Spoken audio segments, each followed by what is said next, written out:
Welcome back, guys. So today we're in Dallas right now, and I'm gonna be showing you the behind the scenes of furnishing a whole new batch of 10 apartments. But before we do that, I have to go to Starbucks, get my natural cold brew, start the afternoon. I already had my morning meetings for the day, went to the gym and worked out, and now we're gonna go ahead and get our day started. So, as of right now, I have about 45 units in Pittsburgh that are currently being furnished. Of those 45, the first batch of 25 are going to be done hopefully by the end of this Friday. So that's about 10 days to furnish, set up, and photography for 25 units. I should have them all live by Monday at the very latest. On top of that, I have another deal I'm currently negotiating in Philadelphia. The landlord wants to give me 1 month free on 10 units. I want at least 2 months free. But the main thing is security deposit. The landlord wants an entire month of security deposit on all 10 units. That's almost $2,000 times 10, $20,000 in security deposits that I do not want to pay. I asked him if he could do $200 in security deposits. Like I say, I always try to ask huge amounts of favors, but we'll see basically where he ends up. Hopefully somewhere in the middle. I'm okay with paying $1,000 to $500. Now, another phone call that I got just yesterday morning was that a landlord that I currently have 20 apartments in wants to give me 25 units. Now, these 25 units are from another Airbnb arbitrage operator in the same building that I'm operating in. And this operator is technically going out of business, or they're basically not wanting to continue operating the building anymore. I don't understand exactly why, because I'm currently profitable and I'm making money. This operator, unfortunately, has not been making any money because, one, their operations suck, their reviews suck, their cleaning teams are not good, and the units themselves are designed really cheaply, and their furnishings are really old. So I have no problem taking over all 25 units. So right now I'm negotiating with the landlord in the transition and basically seeing how I can take those over at a huge discount. So we have 25 units in Dallas I'm currently negotiating, those 10 in Philadelphia I'm negotiating, and of course the 45 that are currently being furnished right now in Pittsburgh, and another 10 that are being furnished right now in Dallas. So that's a whole deal flow or pipeline of almost 60 to almost 80 apartments. We'll see how many of them close. We'll see how I'm gonna be at the end of the summer in terms of total unit count. But like I said, right now, these last 90 days have been insane. May, I did almost $850,000 in revenue. June, I did $940,000 in revenue. And today's July 18th.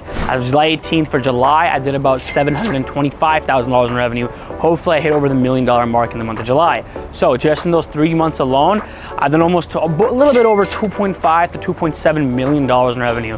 My take-home profits are around 30 to 35%. So, as I like to show you guys the behind the scenes, the daily life, the grind, and what it all entails of, now we're gonna get a little bit of coffee, and then we're gonna start our day, and we're gonna go for a ride and basically show you my on-the-ground teams, my operations, and how everything gets done while allowing me to only work 2-3 hours a week and managing everything from a laptop anywhere around the world.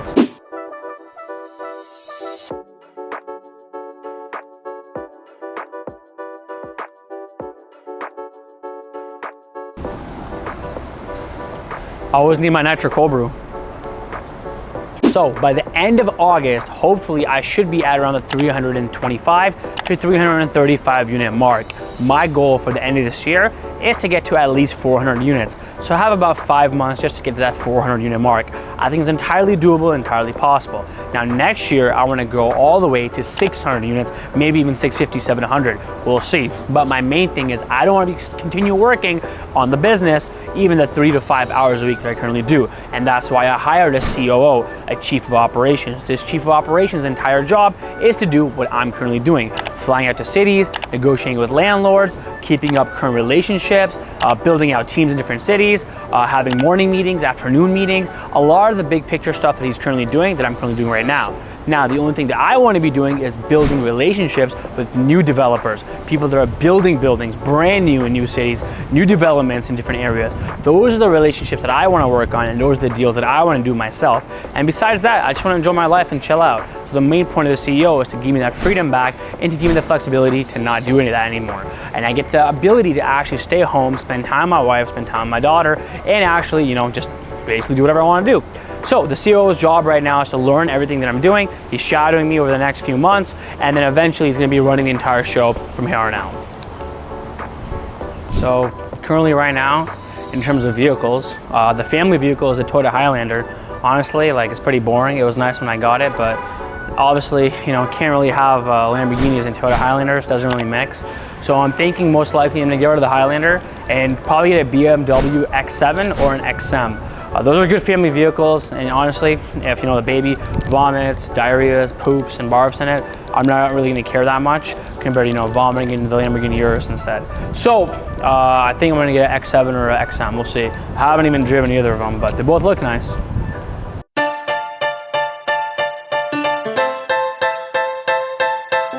This is gonna be the last trip, basically. Just the last trip and you're done. And then do you need another storage unit or no? No, I don't think so. It's gonna be enough. If you wanna try to fit the rest of the stuff in the other storage. Okay. And then you have the one sofa, right? Yeah, I have the one sofa, and I'm gonna get the one of the mirrors, one the dining table, and the trees. So we're gonna take those together. Okay, so we can put the sofa and all that stuff in the back of my truck. So I'll come to storage right now. How long do you need until you get there? Right now, maybe in 20 minutes. 20 minutes? All right, yeah. Sounds good. I'll see you at storage in 20 minutes, okay?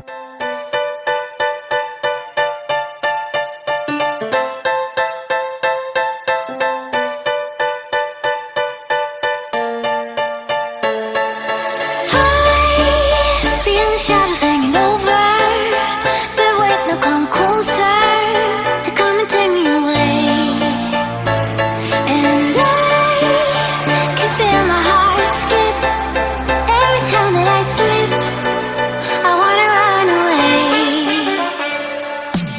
So what we're doing for these batch of 10 units is that number one, it's a mix of 1 bed and 2 beds. So on Airbnb and doing my market analysis, 2 bedrooms in the area are making about $40,000 in revenue.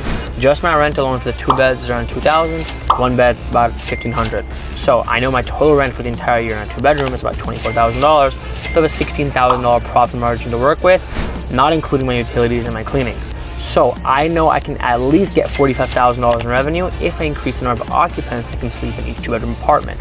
So for the previous 2 bedrooms, what I did was, the first 2 bedroom, I put a queen bed.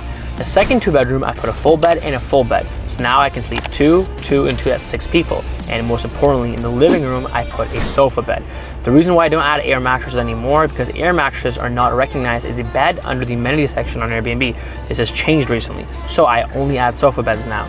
So adding the sofa bed, plus the 2 full beds, plus a queen bed, now I can sleep 8 people in a 2-bedroom apartment. Majority of the people all around me are not doing that. They're only sleeping a maximum of 4 people. So because now my 2 bedrooms can sleep double the amount of people and have double the amount of beds, I can now charge more as my ADR and increase my occupancy and increase my total revenue. I definitely think I can do $45,000 in revenue for the entire year on all these 2-bedroom apartments. So I'll show you guys a little behind the scenes on what that looks like and how we're designing it, how we're furnishing it, and I'll show you how my team basically gets everything set up while me not actually working. Because like I told you guys, I'm working about 2 to 3 hours a week in the business while furnishing 20, 30 units at a time.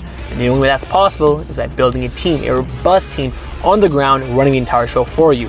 In the beginning, it was just me and my wife. I didn't get to this point without a lot of blood, sweat, and sacrifice. So making sure you go through it yourself first, that way you know what has to get done, then train your people, then train your team, that way you can guide them and lead them. So the whole point of this business is making sure I'm working the least amount as possible while making the most amount as possible.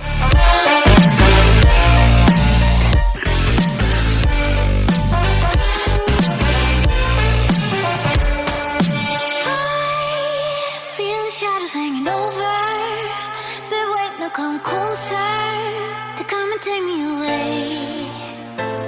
And I can feel my heart skip every time that I slip. I wanna run away. All right, so we just arrived to the unit. Let me give you guys a quick little tour. So all these walls were actually just a regular bland white color. We actually painted all the midnight blue, that wall and that wall. And just by doing that alone, it really helps stand out in the pictures, really helps pop when you're scrolling on Airbnb. Kitchens themselves are pretty much, really, really nice just the way they are. Nothing really has to get done besides just setting everything up. That's pretty much it. I'm having maintenance come right now and fix the water leak. Nightmares creep while you and me repeat. This bittersweet heat is suffocating.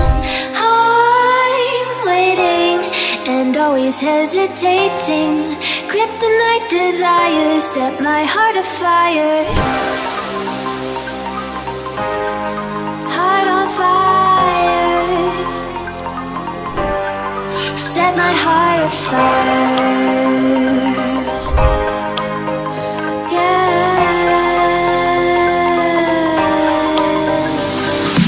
So that's pretty much my entire day. It's only 4 o'clock, and I'm gonna sit at my desk for about another hour and just answer emails to a few landlords I'm negotiating deals on, and that's pretty much what I do for my entire day. I'm really not involved in the day-to-day operations anymore. I have a COO that handles that entirely for me, and I have an entire team of 30 VAs who are running the daily operations of the entire business. I've completely removed myself entirely from the day-to-day operations. My entire job and where I can have the most leverage is using my time efficiently and negotiating with landlords, new development, new construction building owners, and expanding the business that way. My goal is to get to 500 apartments very soon. Right now, by the end of August, I should be at around 350, 345, hopefully.